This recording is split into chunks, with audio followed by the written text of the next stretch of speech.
ተዋናይቷ ትዳሬ በፍቺ ተቋጭቷል አለች። ከታዲያስ አዲስ You live.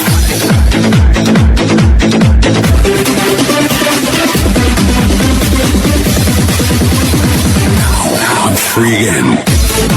የምታደምጡት ታዲያስ አዲስ ነው። በያላችሁበት ጥሩ ጊዜ ነው የምንመኘው። እንግዲህ የኪነ ጥበብ ዓለም ወሬ ደግሞ ይወራ። ትዳር አለ፣ ትዳር እንዳለ ሁሉ ፍቺ አለ።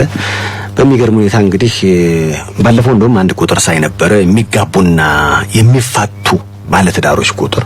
ከዛ አንፃር ፍቺውና ትዳሩ ብዙዎች እንደሚያወሩለት አይደለም። በጣም ብዙ ትዳርና ጥቂት ፍቺ ነው ያለው። ምናልባትም በፐርሰንት ቢቀመጥ ወደ 20% አካባቢ የሚል ዘገባ ስላነበብኩ ከዛ አንፃር እንግዲህ ታስቦ እንዲሰማ ብዬ ነው። ፍቺ በፍቺ ሆኗል ብለው እንዳያስቡ።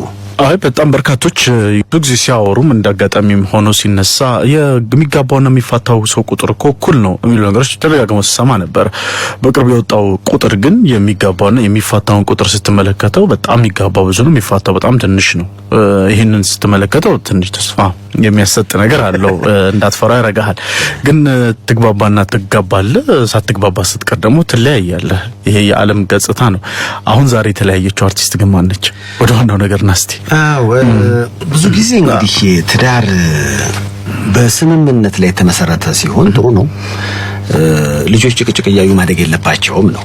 በተቻለ መጠን ግን ጥሩ የሚሆነው ልዩነትን አስወግደ ከጭቅጭቅ ነፃ የሆነ ትዳር መምራቱ ላይ ነው።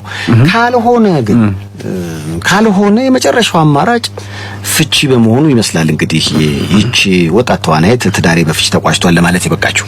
ብዙ ጊዜ እንግዲህ ከተለያየ ባክግራውንድ ከተለያየ ትምህርት ደረጃ ከተለያየ ማህበረሰብ ውስጥ መጥተህ አንድ ቤት ለመኖር አንድ ለመሆን ነው ትዳር ላይ የምትሞክረው የምትጠራው። ለዛም እኮ ነው በጣም 50ኛ ዓመታቸውን አከበሩ፣ 40ኛ ዓመታቸውን አከበሩ፣ 60ኛ ዓመታቸውን አከበሩ ወሬ የሚሆንበት ዋነኛ ምክንያት እኮ ከባድ ነገር ማስፈጸም ስለቻሉ እኮ ነው እነዛ ሰዎች። እንግዲህ ይቺ ተዋናይት እፀ ህይወት ትሰኛለች። እንደውም ባለፈው ጉማን አሸንፋለች። ተከታታይ በሆነው በዳና ተከታታይ የኢቢኤስ ድራማ ላይ እናቃታለን። እፀ ህይወት እንግዲህ ከተስፉ ጋር ያለኝ ትዳር በፍቺ ተቋጭቷል የሚል ማረጋገጫ ሰጥታናለች። ሞዴል ነች፣ የፊልም አክትረስ ነች። ከዛ ውጪ እንደገና ደግሞ የፊልም ፕሮዲዩሰርም ጭምር ሆናለች። በተለያዩ ሽልማቶች ላይም ስሟ ይነሳ ነበርና በብዛት የከተማ ውስጥ ይሄ ምንድነው የውስጥ ለውስጥ የሩመር አይነት ጭምጭምታ አይነት ወሬ ነበር። ግን ጭምጭምታና ወይም ሩመር ወሬው እያደገ ወደኛም ጆሮ ከደረሰ ትንሽ ቆየ።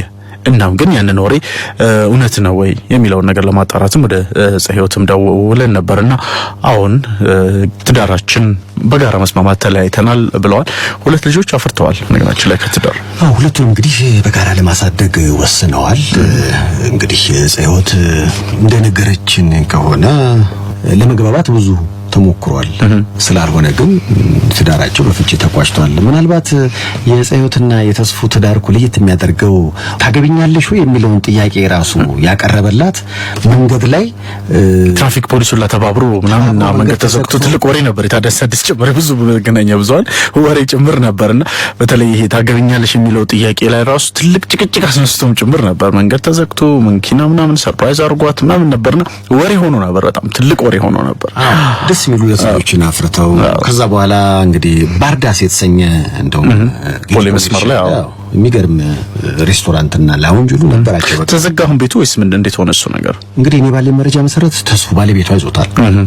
ከዛ ይልቅ አሁን እሷ ወደ ኪነ ጥበቡ ስራ ላይ ልጆቹን ወደ ማሳደጉ ነገር ላይ እንደምታተኩር ተናግራለች። አዳዲስ ፊልሞችን እየሰራች ነው። ተከታታይ በሆነው በዳናም ላይ አለሁ እያለች ነው። ካሁን በኋላ 2 ነገር ነው እኔ አጀንዳ ብላለች። ልጅ ማሳደግና ፊልም መስራት። መልካም ጊዜ